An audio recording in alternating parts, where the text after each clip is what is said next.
मंच में पूरे प्रदेश के अलग अलग जनपदों से लोग अपनी समस्याएं लेकर आते हैं। पीड़ित जब सरकारी अधिकारियों के सरकारी कार्यालय के चक्कर लगाते लगाते थक जाते हैं, तब एक आस और एक उम्मीद लेकर ऐसा कल मंच के संस्थापक और राष्ट्रीय अध्यक्ष धर्मेंद्र कुमार सिंह से मिलते हैं, जहां उनकी समस्याओं के निस्तारण का हर संभव प्रयास किया जाता है। ऐसा कल मंच के राष्ट्रीय अध्यक्ष धर्मेंद्र कुमार सिंह ने हमारे संवाददाता से विशेष बातचीत के दौरान प्रदेश की व्यवस्था और कार्यपालिका के बारे में क्या कहा, देखिए विस्तार से।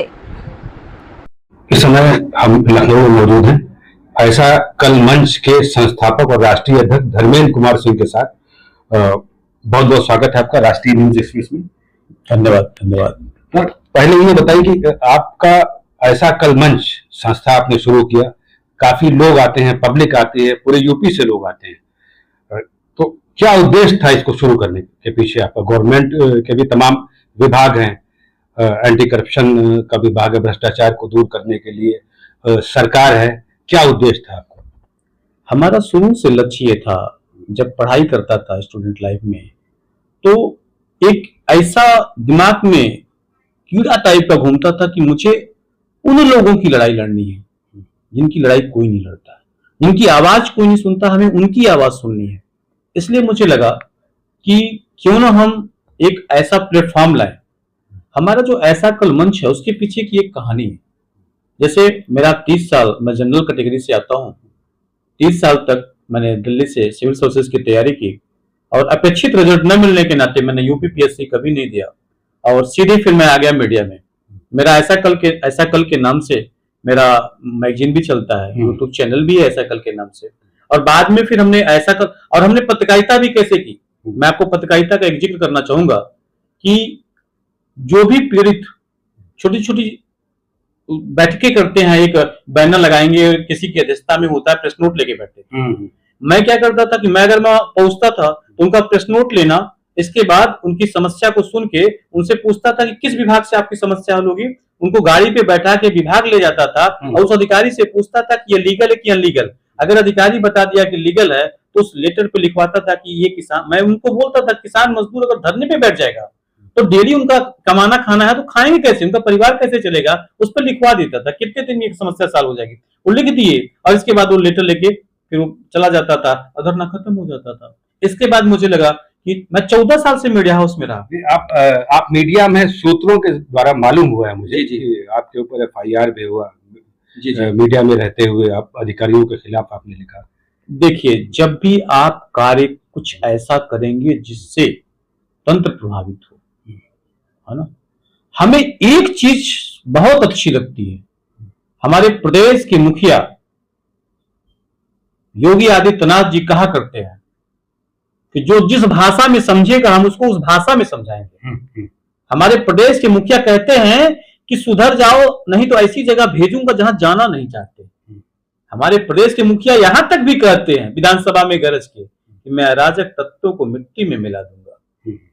तो हम लोग भी उसी प्रदेश के वासी हैं और ये जो अराजक तत्व ये आम जनता से ही नहीं निकल सकते, ये आम जनता ही में से ही नहीं होते हैं। अराजक तत्व वो लोग भी आते हैं जो सरकारी पदों पे बैठे हुए अपने पद की गरिमा का आकलन सही तरीके से न करते हुए अपने पद का दुरुपयोग करते हैं, वो भी इसकी श्रेणी में आते हैं। ये भी दंड के भागी हैं। कारण that person is a government servant and government is also servant of the public. ये हमारे जनता के नौकर है। भारत एक लोकतांत्रिक देश है, लेकिन दुर्भाग्य है हमारे देश का कि जनता यहाँ भटक रही है और जनता का नौकर एसी में बैठ के आराम से जिंदगी का आनंद ले रहा है। और मुझे दुख उस समय होता है, क्या ये जायज है? अगर एक थाने से सुनवाई हो जाए, एक तहसील से सुनवाई हो जाए तो उनको यहाँ आने की जरूरत क्यों है?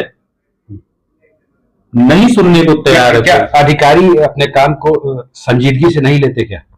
सबसे बड़ी बात यह है, एक छोटा सा मैं आपको एग्जाम्पल दूं, बड़ा प्यारा सा एग्जाम्पल है। आप अपने घर एक नौकर रखिए और उस नौकर को जिस काम के लिए रखा है उसको पहले दिन ही उसको सोफा पे बैठा के उसका काम आप खुद करिए और उसको चाय पानी कराना शुरू कर दीजिए।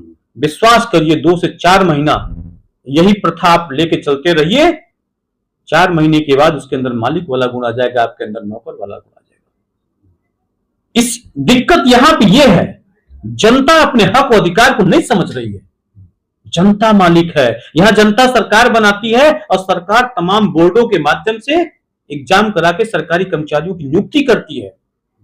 हम सरकार को, जनता सरकार को टैक्स के माध्यम से पैसा देती है। राज्य सरकार या केंद्र सरकार के खजाने में पैसा नहीं है। और राज्य सरकार केंद्र सरकार के पैसे कहां से जाते हैं? जनता के तमाम, कोई ऐसा सामान नहीं जिसका टैक्स सरकार जनता न देती हो।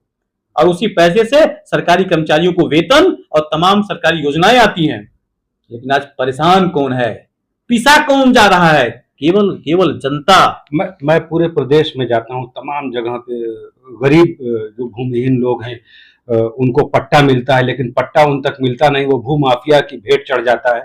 वो प्रशासन से गुहार लगाते हैं, लेकिन कोई कार्रवाई नहीं होती। लोग दर दर भटक रहे हैं, बहुत से लोग बीमार हैं, शादियां होना उनकी लड़कियों की भूमिहीन है। क्या कहना है आपका? देखिए, बड़ा अच्छा प्रश्न किया आपने। अभी एक बहुत प्यारा एग्जाम्पल मैं आपको दूं, गौतम बुद्ध नगर का। गौतम बुद्ध नगर का एक प्रकरण मेरे पास आया।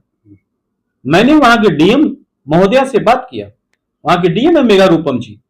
मैंने उनसे बात किया, उन्होंने कहा कि ठीक है सर, भेज दीजिए। मैंने उस पीड़ित को भेजा, मैडम उनसे मिली और मिलने के बाद उन्होंने ट्रांसफर कर दिया एडीएम के। और जब पीड़ित एडीएम के पास जाता है तो एडीएम साहब ट्रांसफर कर देते हैं एसडीएम के पास, एसडीएम नोएडा। और फिर वो एसडीएम के पास जाता है, तहसीलदार के पास कर देते हैं, लेकिन उससे निस्तारण नहीं होता। तहसीलदार फिर भेज देता है लेखपाल के पास, लेखपाल कहता है मैं नहीं करा सकता हूं। जब तक जिम्मेदार पद पे बैठे सरकारी कर्मचारी अपनी भूमिका सही तरीके से अदा नहीं करेंगे, तब तक जनता का कल्याण नहीं होने वाला है। लेकिन इन सब के पीछे गलती किसकी है? जब आपने अपने घर नौकर रखा तो नौकर को नौकर की तरह रखो ना, उसका काम करवाओ ना। जब आप उसको वेतन दे रहे हो, सोफा पे बैठा के पानी पिला के अजी सर यस सर करोगे, तो फिर गलती किसकी है भाई? गलती आपकी है, जनता की है। जनता को अपना हक और अधिकार समझना पड़ेगा, नहीं तो ये लोकतंत्र राजतंत्र में, इस समय राजतंत्र चल रहा है, राजतंत्र चल रहा है भाई, लोकतंत्र कहां है? जनता की स्थिति बद से बदतर होती चली जा रही है। इससे तो सरकार की बदनामी होगी, जो सत्ता पक्ष है उसकी बदनामी होगी। आज जिस तेजी से, जैसे मैं प्रदेश के मुखिया योगी आदित्यनाथ जी की चीजें मुझे कुछ बहुत पसंद है। नहीं सुधर जाओ, नहीं तो ऐसी जगह भेजूंगा जहां जाना नहीं चाहते, त्वरित एक्शन होता है। लेकिन ये सरकारी कर्मचारियों को जो उन्होंने खुली छूट दे दी रखी है, ये थोड़ा मेरे समझ से परे है। ये मेरे समझ से परे है। आखिर क्यों इनको खुली छूट दी गई है? और ये अपने पद का सदुपयोग न करते हुए दुरुपयोग क्यों कर रहे हैं भाई? सरकारी अमला सुनने को, आपको एक मजेदार बात बताऊं, ये मेरा लैंडलाइन नंबर है। कुछ जिलों के डीएम और कप्तान इस नंबर को ब्लैक लिस्ट में डाल दिया। अच्छा, जी हाँ, फोन आप बार बार हाँ मैं लगाता हूं तो वो कुछ ने ब्लैक लिस्ट में डाल दिया। अब कुछ की स्थिति क्या जानते हैं? जैसे लगाता हूं, अपना डेस्टिनेशन देता हूं, तुरंत काटते, स्विच ऑफ कर देते हैं। अब बताइए, अब बताएं आप। लखनऊ से तो एक आदेश जारी हुआ था कि अब जिन जिलों के एसपी के सीयूजी नंबर नहीं उठते उनके खिलाफ नोटिस जाएगी, ऐसा कुछ हुआ था। अरे सुनिए ना, ये देखिए, ये मेरी कॉपी है, ये मेरी कॉपी है। अभी आज कितनी तारीख है? 16 तारीख है। ये 16 तारीख है ना? देखिए, पीड़ित का नाम है मकसूद, पीड़ित का नाम है मकसूद सनाफ अली मोहम्मद। ये कहाँ के रहने वाले हैं? जिला मुरादाबाद, तहसील मुरादाबाद, थाना कटघर, ग्राम देवापुरा के। ठीक, मैं आज का लेटेस्ट एग्जांपल दे रहा हूँ। ये हमारे यहाँ आते हैं, इनका कहना है कि जमीन को लेके दो पक्षों में विवाद हो गया। जो विरोधी है, देखिए, ये इन विरोधियों ने अली, मकसूद के जो पिता है अली मोहम्मद, इनके 3 बेटे हैं, मकसूद, एजाज अली और साउद अली। मकसूद अली उस समय मौके पे नहीं थे। एजाज अली को, साउद अली को विरोधियों ने जम के मारा, बुरी तरीके से मारा। और जानते हैं कटघर थाना ने क्या किया? कटघर थाना ने उनका मेडिकल कराने के बजाय 2 दिन तक थाने पे बैठाया और इसके बाद उन्हीं को जेल भेज दिया। ये देखिए दुर्भाग्य। जो मार खाया, जो चोटिल हुआ, उसका मेडिकल भी नहीं हुआ, 2 दिन थाने बैठाए और उसको जेल भेज दी। और जो मारा वो मस्त है एकदम। इस प्रकरण को लेके जब वहां के कप्तान मुरादाबाद के सतपाल अंतिल जी के पीआरओ से मेरी बात हुई, उनके पीआरओ से मेरी बात होती है ना, तो उन्होंने क्या कहा? पहले तो मैंने वो एसएचओ को लगाया, एसएचओ साहब नहीं थे, एसआई है भानु प्रताप जी। भानु प्रताप जी ने कहा ठीक है, मैं देख लूंगा, हो गया, बात खत्म। फिर मैंने कप्तान मुरादाबाद है सतपाल अंतिल जी, आपकी चीज का मैं एकदम प्यारा सा एग्जांपल दे रहा हूं। उनके पीआरओ से बात हुई, मैंने जैसे अपना परिचय दिया फोन काट दिया, लगातार 2-3 मिनट तक मैं लगाया, 4-5 कॉल, फिर नहीं लगा।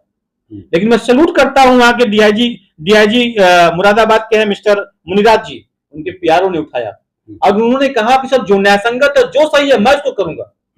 सरकारी अधिकारियों में अभी भी कुछ ऐसे अधिकारी हैं जो अपने पद का सही मूल्यांकन करते हुए त्वरित एक्शन लेने के लिए सशक्त तरीके से तैयार रहते हैं, लेकिन ज्यादातर अपने पद का बहुत दुरुपयोग कर रहे हैं। बताइए इस पीड़ित मकसूद का क्या दोष है? उसका भाई मार भी खाया, मेडिकल भी नहीं हुआ, 2 दिन तक थाने में रखे इसको जेल भेज देते हैं। ये कौन सा लोकतंत्र है भाई? ये तो अंग्रेजों के जमाने का भारत है। तो फिर अभी जल्दी आदेश आया था कि जो पुलिस कर्मी जेल भेजेंगे जी, अगर ये सिद्ध हो गया कि वो दोषी नहीं थे तो जुर्माना होगा, ऐसा सुनने में आया था। अभी देखिए हमारे देश का, हमको तो लगता है हमारे पास केसेस बहुत आते हैं, है ना। अभी लोग नीचे से लेके ऊपर तक लोग